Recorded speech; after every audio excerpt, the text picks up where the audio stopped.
Great Expectations, by Charles Dickens. Chapter 16. With my head full of George Barnwell, I was at first disposed to believe that I must have had some hand in the attack upon my sister, or at all events, that as her near relation, popularly known to be under obligations to her, I was a more legitimate object of suspicion than anyone else. But when, in the clearer light of next morning, I began to reconsider the matter, and to hear it discussed around me on all sides, I took another view of the case, which was more reasonable. Joe had been at the Three Jolly Bargemen, smoking his pipe, from 8:15 o'clock to 10:15. While he was there, my sister had been seen standing at the kitchen door, and had exchanged good night with a farm labourer going home. The man could not be more particular as to the time at which he saw her. He got into dense confusion when he tried to be, than that it must have been before 9. When Joe went home at 5 minutes before 10, he found her struck down on the floor, and promptly called in assistance. The fire had not then burned unusually low, nor was the snuff of the candle very long. The candle, however, had been blown out. Nothing had been taken away from any part of the house. Neither, beyond the blowing of the candle, which stood on a table between the door and my sister, and was behind her when she stood facing the fire and was struck, was there any disarrangement of the kitchen, excepting such as she herself had made in falling and bleeding. But there was one remarkable piece of evidence on the spot. She had been struck with something blunt and heavy, on the head and spine.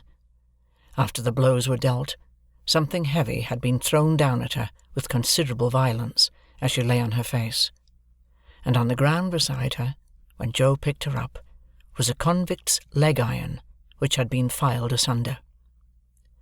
Now Joe, examining this iron with a smith's eye, declared it to have been filed asunder some time ago.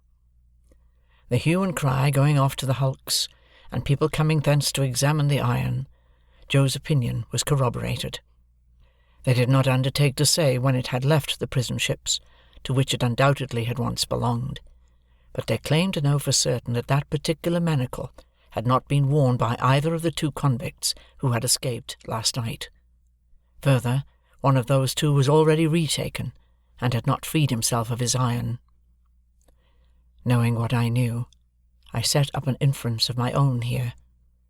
I believed the iron to be my convict's iron, the iron I had seen and heard him filing at on the marshes, but my mind did not accuse him of having put it to its latest use, for I believed one of 2 other persons to have become possessed of it, and to have turned it to this cruel account, either Orlick, or the strange man who had shown me the file.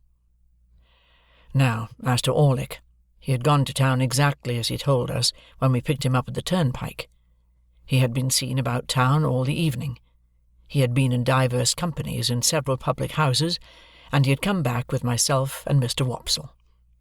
There was nothing against him, save the quarrel, and my sister had quarrelled with him, and with everybody else about her 10,000 times. As to the strange man, if he had come back for his 2 banknotes, there could have been no dispute about them, because my sister was fully prepared to restore them. Besides, there had been no altercation.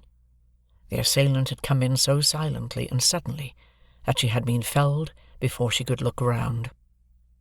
It was horrible to think that I had provided the weapon, however undesignedly, but I could hardly think otherwise. I suffered unspeakable trouble while I considered and reconsidered whether I should at last dissolve that spell of my childhood and tell Joe all the story. For months afterwards, I every day settled the question finally in the negative, and reopened and re-argued it next morning. The contention came, after all, to this. The secret was such an old one now, had so grown into me and become a part of myself, that I could not tear it away. In addition to the dread that, having led up to so much mischief, it would be now more likely than ever to alienate Joe from me if he believed it, I had a further restraining dread that he would not believe it, but would assort it with the fabulous dogs and veal cutlets as a monstrous invention. However, I temporized with myself, of course, for was I not wavering between right and wrong when a thing is always done? And resolved to make a full disclosure if I should see any such new occasion as a new chance of helping in the discovery of the assailant. The constables and the Bow Street men from London, for this happened in the days of the extinct red-waistcoated police, were about the house for a week or two, and did pretty much what I have heard and read of, like authorities doing in such cases. They took up several obviously wrong people, and they ran their heads very hard against wrong ideas, and persisted in trying to fit the circumstances to the ideas, instead of trying to extract ideas from the circumstances. Also, they stood about the door of the Jolly Bargeman, with knowing and reserved looks, that filled the whole neighbourhood with admiration, and they had a mysterious manner of taking their drink, that was almost as good as taking the culprit, but not quite, for they never did it. Long after these constitutional powers had dispersed, my sister lay very ill in bed.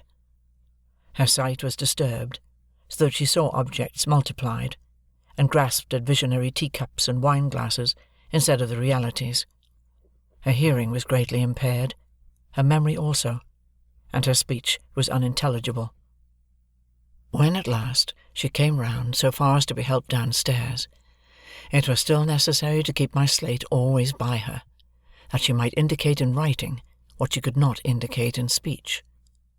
As she was, very bad handwriting apart, a more than indifferent speller, and as Joe was a more than indifferent reader, extraordinary complications arose between them, which I was always called in to solve. The administration of mutton instead of medicine, the substitution of tea for Joe, and the baker for bacon, were among the mildest of my own mistakes. However, her temper was greatly improved, and she was patient. A tremulous uncertainty of the action of all her limbs soon became a part of her regular state, and afterwards, at intervals of 2 or 3 months, she would often put her hands to her head, and would then remain for about a week at a time in some gloomy aberration of mind. We were at a loss to find a suitable attendant for her, until a circumstance happened conveniently to relieve us. Mr. Wopsle's great-aunt conquered a confirmed habit of living into which she had fallen, and Biddy became a part of our establishment. It may have been about a month after my sister's reappearance in the kitchen, when Biddy came to us, with a small speckled box containing the whole of her worldly effects, and became a blessing to the household.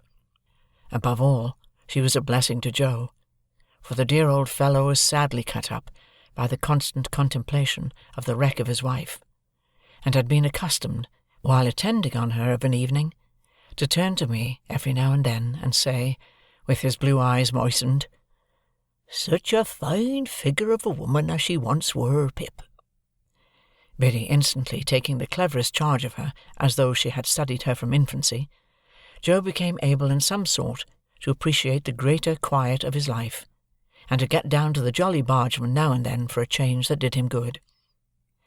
It was characteristic of the police people that they had all more or less suspected poor Joe, though he never knew it, and that they had to a man concurred in regarding him as one of the deepest spirits they had ever encountered.